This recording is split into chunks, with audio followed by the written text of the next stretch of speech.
Whatalawhatula Samoa Entertainment TV nei fo itula. Ai usi mai al whaafonga sa whaapoponga o nā tamua. Wa yaya tunga lunga o le whaipule o ngā ngai whamunga numera tonu o le Minister o Kapeneta ma le mtanga alue ngā whaatu angam whai ngā whaiva. Sunga le aule al mali e toa plata iwa o le watea plata iwa o Fosi Schmidt i le maasoa o le ngangana whaao ngā e amata mea atu i le mauta o le palemene. Saunola auli a whaingo fie o na ngangana le mawhau whaipule e pe o le selo le whaafonga le atunu. Ilo na finangalo whaalia wa malepe le taualunga o le taututoa leo le mauta o Samoa e le lango i ai poulalo. Manatu lau fionga le whongwheta lai le te wha ilangi ma le social media talo whae le atunu.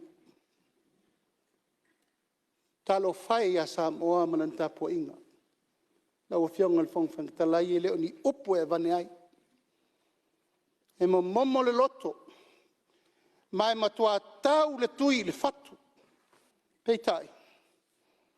Nau na upipi ama po la se whainga e tau na whai ai. Lau fionga le whongwheta lai.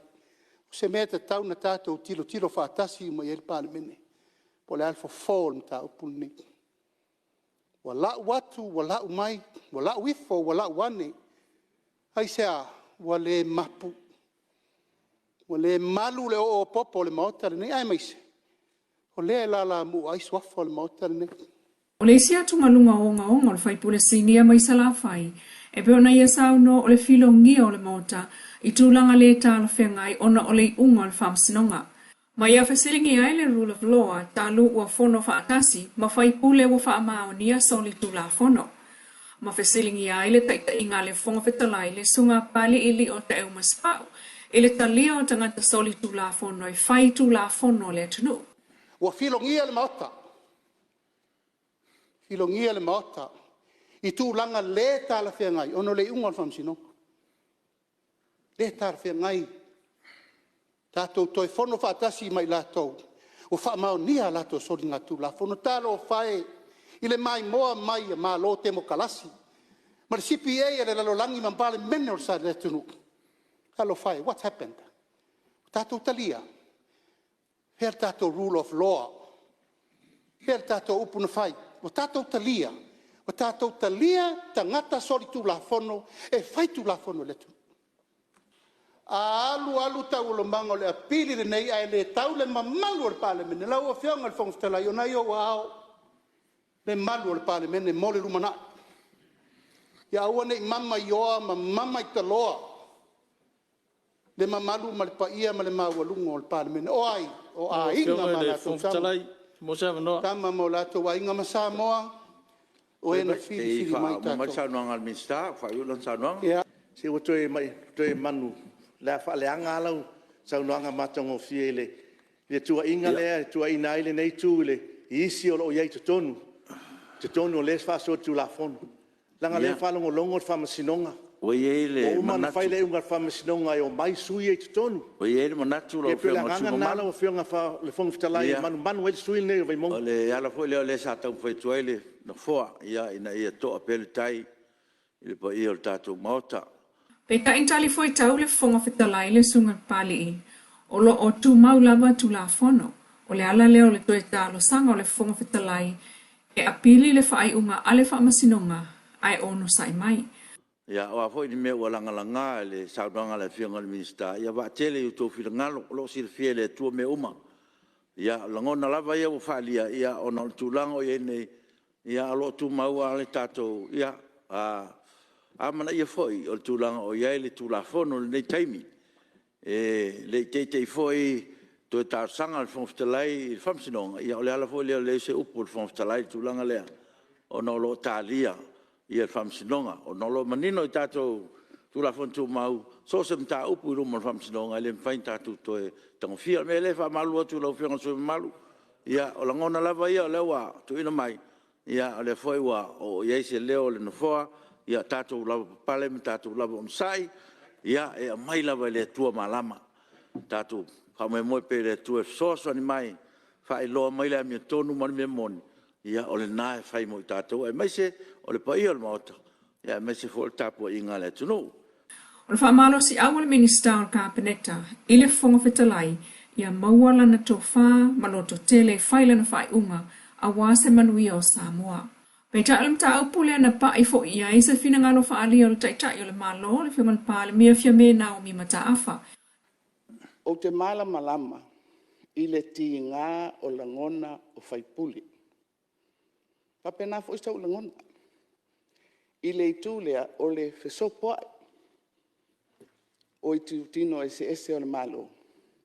Ai le ta tia whainga whawai. E tu ma vai mai tu ma oti. Au le langona le na. Le taufi. Ono le a momua. Le uman sao noa i el fong fitalai. Ua talia il fong fitalai a lor tu la fono. Tato ono sa ia. O le ufa ngā solo. Le toi tāno sanga i le mtau. Lea. Ai mo tato le mauta le ne. Ina te i o tato manatu. Pe mama i le malo. Ele o lea. Ai teu fo i mamanatua. O afa vai o tato malo tu la fono. O fea i u iai mata upo tu la fono. E u o. Ma o isi tu ia tau fiofi ai ia le langona. Awa a tato tepa i tu o el whaanga solo mai o le fisui a inga. O paia inga o le tato whainga malo le tato ine. Ele whainga o fie. Langa ia tato tu la fono.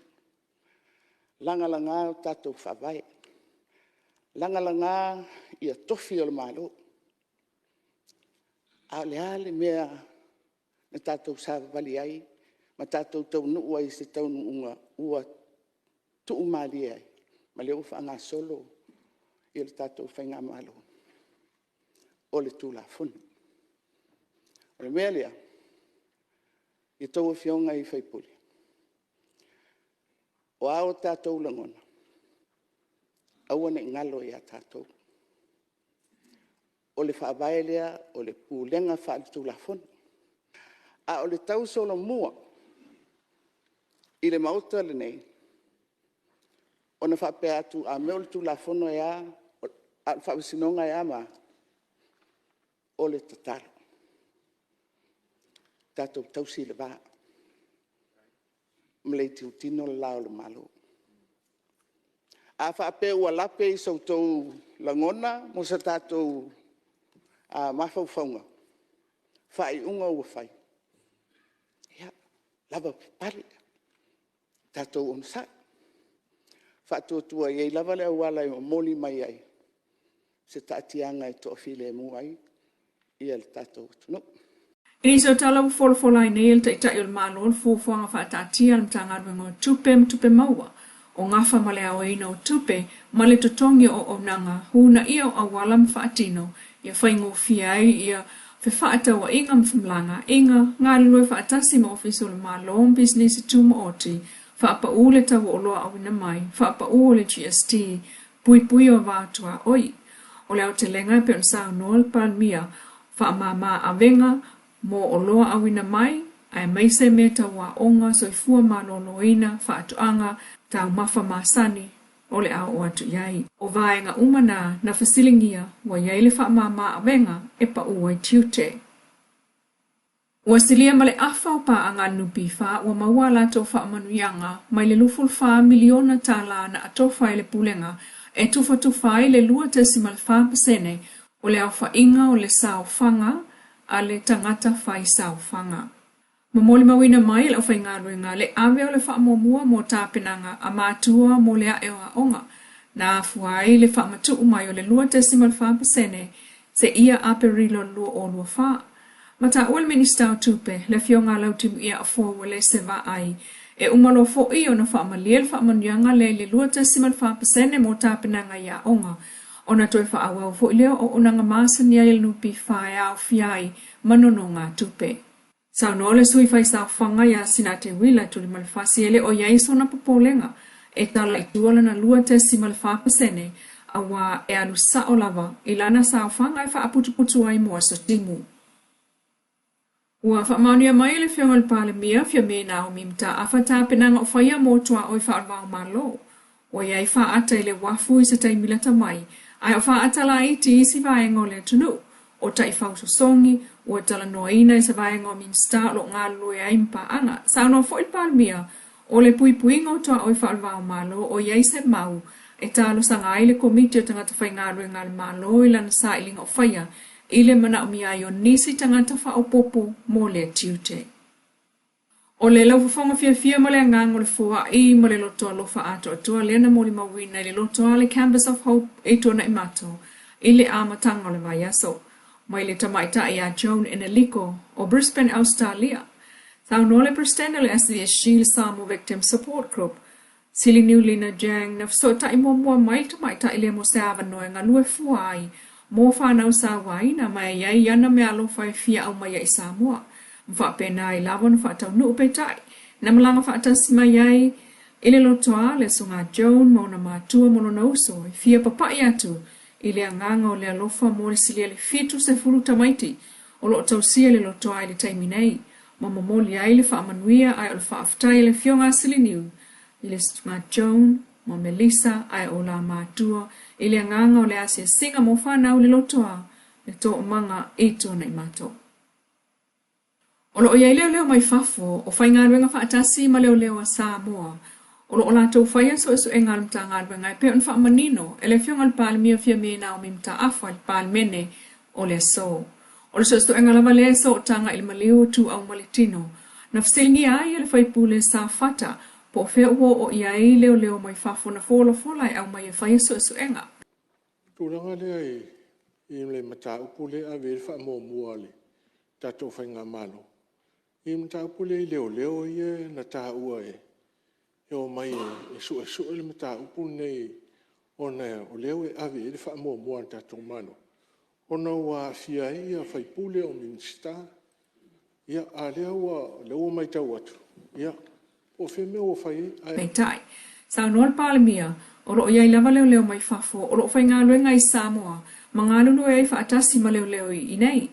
Te rei rope si la fia e tau fionga. O lo iai ia leo mai fafo. O lo ngā lulu e ma tātou tā ngā luenga o leo. I le tau sa ilia mai nisi leo. O le whao ngā ia tātou leo tātou. Leo ro tātou ngā lulu e whaatasi. Whaatino la tau tiute. Ta upulel sa ilio le ata vale na maliu whaafo se iai tu au. Na whaatonu ai ele puleng o le malo po le kāpeneta le minista o le mtanga luenga o leo mawhalpui e whaase ese ma le mta upule a talue a inga man whaipule o tua ia i mōli mau a Samuelu le au. O lo tawhia pea Samuelu le vainga leo se ia le aso e tūla ia il whaamsinonga li tolu vai aso i luma. Ei tai. O sa no le fionga le pale mia e le tau au mai a nisi leo o leo ua iai leo mai fafo o lo ngā lue ai i nei. Lau Samoa Entertainment TV mai a pia, prefeiro ele a sua taia o le alofo le tua, ai whaasoi fuaia.